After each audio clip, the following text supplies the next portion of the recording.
Hi friends, ಇವತ್ತು weekend ಆಗಿರೋದ್ರಿಂದ ನಾನು ಹಲಸಿನಕಾಯಿ ಕಬಾಬ್ ಮಾಡ್ತಾ ಇದ್ದೀನಿ. ಇಲ್ಲಿ ಹಲಸಿನಕಾಯಿನ ಪೀಲ್ ಮಾಡಿ ಇಟ್ಕೊಂಡಿದ್ದೀನಿ.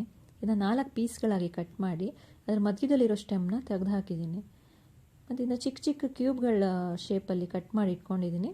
ಮತ್ತು ಚೆನ್ನಾಗಿ ನೀರಲ್ಲಿ ವಾಶ್ ಮಾಡಿ ಇದನ್ನ 1 ಗ್ಲಾಸ್ ನೀರಲ್ಲಿ ಬೇಯಿಸ್ತಾ ಇದ್ದೀನಿ. ಇನ್ನು 5 ಮಿನಿಟ್ಸ್ ಬೇಯಿಸ್ಬೇಕಷ್ಟೇ. ಇದಕ್ಕೆ ರುಚಿಗೆ ತಕ್ಕಷ್ಟು ಉಪ್ಪು ಹಾಕಿದ್ದೀನಿ. ಸ್ವಲ್ಪ ಅರಶಿನ ಪುಡಿನ ಆ್ಯಡ್ ಮಾಡ್ತಾ ಇದ್ದೀನಿ.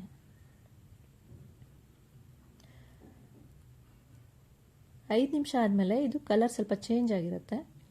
ಕಂಪ್ಲೀಟ್ ಇದರಲ್ಲಿರೋ ನೀರೆಲ್ಲ ತೆಗೆದು ನಾವು ಇದನ್ನ ತಣ್ಣಗಾಗಕ್ಕೆ ಬಿಡಬೇಕು.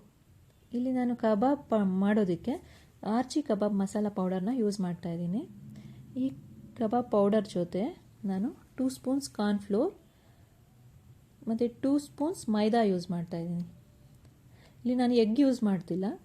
ಸೊ ನಾನು ಎಗ್ ಹಾಕೋ ಜಾಗದಲ್ಲಿ ನಾನು ಹಲಸಿನಕಾಯಿನ ಬೇಯಿಸ್ಕೊಂಡಿರೋ ನೀರನ್ನು ಯೂಸ್ ಮಾಡ್ತಾ ಇದ್ದೀನಿ. 1 ಸ್ಪೂನ್ ಜಿಂಜರ್ ಗಾರ್ಲಿಕ್ ಪೇಸ್ಟ್ ಹಾಕ್ತಾ ಇದ್ದೀನಿ. ಅರ್ಧ ನಿಂಬೆಹಣ್ಣಿನ ರಸನ ಹಾಕ್ತಾ ಇದ್ದೀನಿ. ಹಲಸಿನಕಾಯಿ ಬೇಯಿಸಿರೋ ನೀರಿನಿಂದ ಚೆನ್ನಾಗಿ ಮಿಕ್ಸ್ ಮಾಡ್ತಾ ಇದ್ದೀನಿ.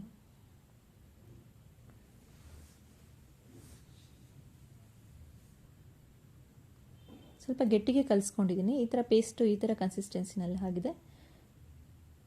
ಇದಕ್ಕೆ ಎಲ್ಲ ಹಲಸಿನಕಾಯಿ ಕ್ಯೂಬ್ಸ್ನ ಆ್ಯಡ್ ಮಾಡಿ ಚೆನ್ನಾಗಿ ಮಿಕ್ಸ್ ಮಾಡ್ತಾ ಇದ್ದೀನಿ. ಇದಕ್ಕೆ ಚೆನ್ನಾಗಿ ಉಪ್ಪು ಖಾರ ಹಿಡಿಬೇಕು ಅಂದರೆ 30 ನಿಮಿಷ ಇದನ್ನ ನೆನೆಯಕ್ಕೆ ಬಿಟ್ಬಿಡಬೇಕು. 30 ಮಿನಿಟ್ಸ್ ಆದಮೇಲೆ ನಾನು ಡೀಪ್ ಫ್ರೈ ಮಾಡ್ತಾ ಇದ್ದೀನಿ.